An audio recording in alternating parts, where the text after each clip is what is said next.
Hey everybody, Eric here, coming to you live from my apartment. Today I just wanted to pop in for about 10 minutes and get some work in on our audition etudes. I know I'm a little late to the party here, but hopefully you got a chance to get some notes and rhythms knocked out so we can focus on polishing some finer details. Now, since I'm in my apartment, I'm playing on this practice mute, so just understand this isn't the perfect characteristic sound, but it is a reasonable reference to assist you as you practice. The front half of this video, I'll be discussing the focus points of each variation and demonstrating them at tempo. The last 5 minutes or so is a play-along guided practice session on the third etude, breaking down each of these chromatic patterns. For auditions in general, it's important to consider your frame of mind. Many students see these auditions as simply another test they're forced to study for, and they angrily slave away at the etude, finding very little joy in the process of learning. I'd recommend an adjustment in perspective, where we think of auditions as an opportunity to showcase the practice that you've done. Of course, if you haven't practiced, it's going to be difficult to capitalize on that opportunity, but I personally find it very powerful to do things because I want to show you what I've got, rather than just simply doing it because I have to. When students are working on scales, for example, I often get the question, Eric, how many octaves do I have to play? I like to say 0. This is art. You don't have to do anything. Students do squeak by in band with very little effort, and we don't generally fail them. They fail themselves by not capitalizing on the opportunity presented to them.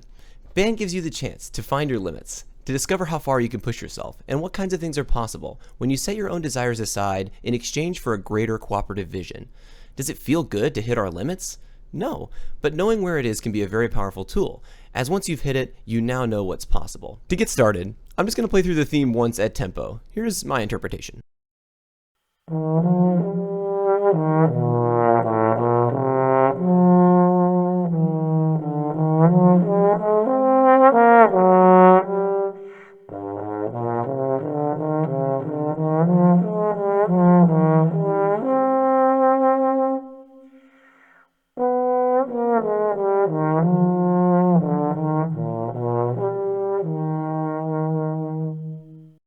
In the theme, much like any lyrical etude, the primary goals are phrasing and sound.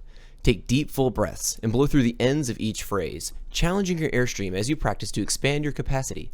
Ends of long phrases will feel a little uncomfortable at first, as you learn to control the bottom 10 to 20% of your airstream. Lean into that a little bit. Most of the time students only come up a note or two short. If you could just add about 10% to your phrasing this year, that would get you really close to where you need to be. Don't let the tongue notes get heavy or clipped in any way. Connect the dots and think more about the shape and contour of the lines rather than any individual notes. Keep it moving. Directors will be hearing this one about 300-ish times, so don't be boring. The marked tempo of 88 is faster than most of my students so far have expected. The main challenge I've heard so far is in the rhythm. Make sure that quarter notes, dotted quarter notes, and halves are long enough by practicing subdividing them into eighth notes. Quarter notes get 2 clicks, dotted quarters 3, and halves 4. Check it out. This is a really great way to practice complicated rhythms. This is something I do probably every day in some contexts, excerpts or solos usually.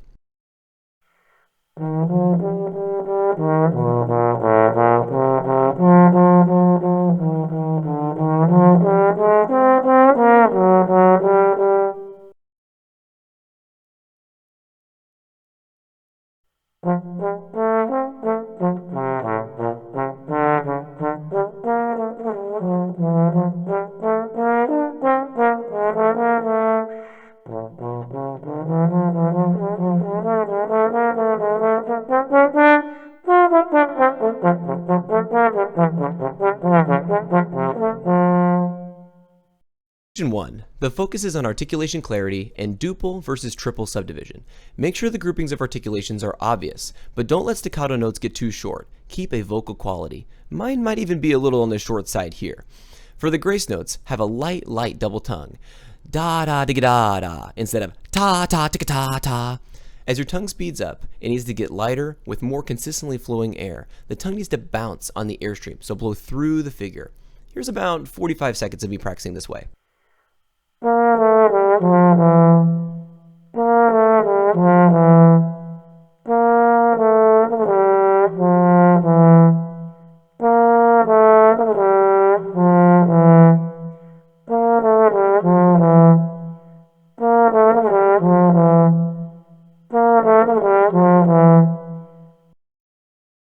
Keep the metronome on while you practice this one, and be careful of the differences between duple and triple subdivision. Eighth notes, duple subdivision, have an up and a down to them. down, up, down, up, down, up, down, up. While triplets, triple set division, have more of a spinning to them, like a wheel going around.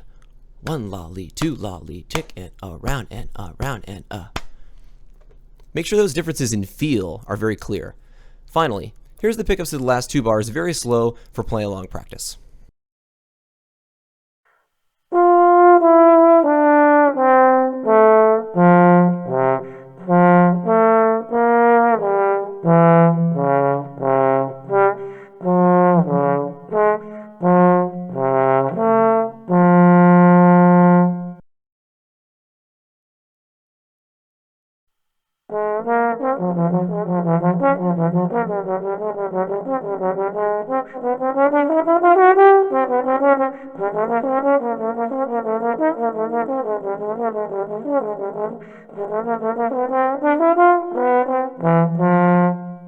The focus on Variation 2 is on chromatic patterns, and to that end, on trombone specifically, slide technique. Lots of half steps in here, and chromatic slide technique is probably the worst part of most trombone players' toolkits, even professionals. Obviously, go slow at first and break down each of these patterns. In the first measure, for example, do you see the pattern? Check out the T-tetas versus the downbeats. T-teta, T-teta, T-teta versus 1, 2, 3, 1. The other big challenge for me here personally is the breathing. Fast breaths following eighth notes is about all you can do to keep the time moving. Most students may need to leave out a note or drop a beat in the time in order to get this one done. I'd rather you try this variation and have to do that than not attempt it at all. Goal tempo for most students is probably more like 70, 75-ish, so don't be afraid to take this one down tempo if you need to. This kind of chromatic technique is much more difficult on trombone than any other valved or keyed instrument. We're much more like string players in this way. The remainder here is a guided practice session. Just do your best to follow along, and I recommend playing through this 6 minutes just about every day before the audition. Those half steps are very challenging on trombone, and the more slow practice you have there, the clearer your technique will come across. Have you ever seen half-step patterns like this before? Maybe in your region music, maybe in a solo like Telemon, right? This is a very common compositional technique, so I would get comfortable with it, and I would get comfortable practicing this way, where you're breaking down the musical patterns rather than just slavishly moving through each individual note. Think about like building a Lego set. Or when you build a Lego set, do you really build it front to back in any significant way?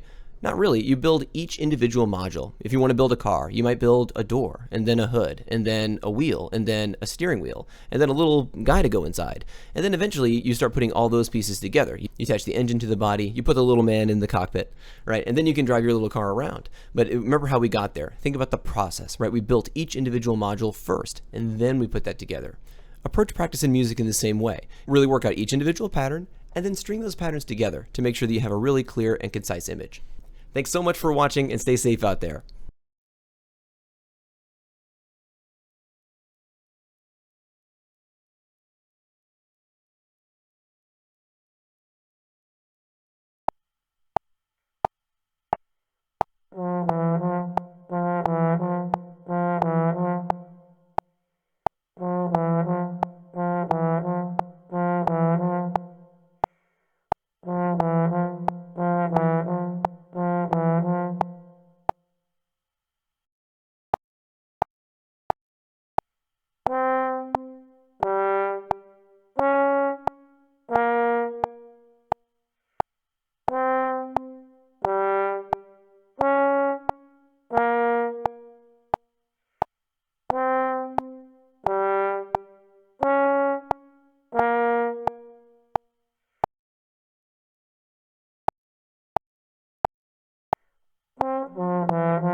The differences between duple and more of a spinning to it.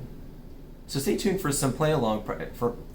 You'll find most of the measures is the breathing, fast breaths. For me, here.